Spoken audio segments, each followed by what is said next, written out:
आलास? ये ये. आधी जरा शांत बस. मोकळा श्वास घे. आल्या आल्या केळी आणि मोदकांची लाच देऊन तुझ्या मागण्यांचं ओझं माझ्यापुढे टाकू नकोस. किंवा खरं तर यावर्षी काही मागूच नकोस. मागच्या वर्षीच्या तुझ्या मागण्यांचं काय झालं हे देखील विचारू नकोस. कारण कितीही मागण्या पूर्ण केल्या तरी तुमच्या अपेक्षा वाढतच जातात.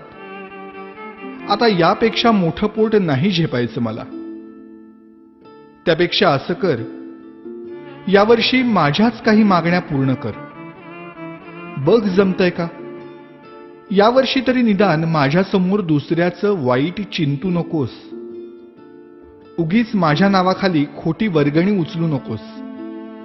रात्रभर जागू नकोस. जागलास तरी पिऊ नकोस.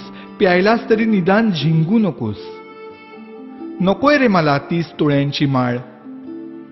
जमलंच तर स्पीकरचा व्हॉल्यूम कमी कर थोडा.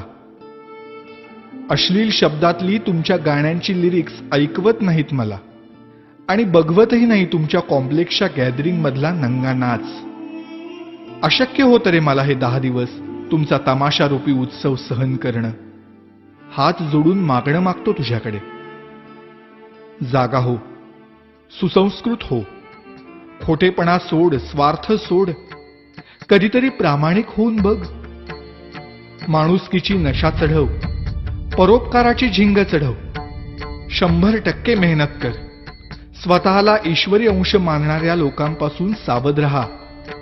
त्यांच्या आधाराने जगण्याचा प्रयत्न करून स्वतःतला आत्मविश्वास हरवून बसण्यापेक्षा तुझ्यातलं देवत्व मनापासून जप. दहशतीने जग जिंकण्यापेक्षा प्रेमाने मन जिंक. श्रीमंतांचे जोडे पुसण्यापेक्षा गरिबांचे पाय धु. पैशानी श्रीमंत होण्यापेक्षा मनाने श्रीमंत हो. बघ आता यातलं किती तुला झेपतंय. रागावू नकोस भक्ता आणि रित्या हाताने जाऊ नकोस.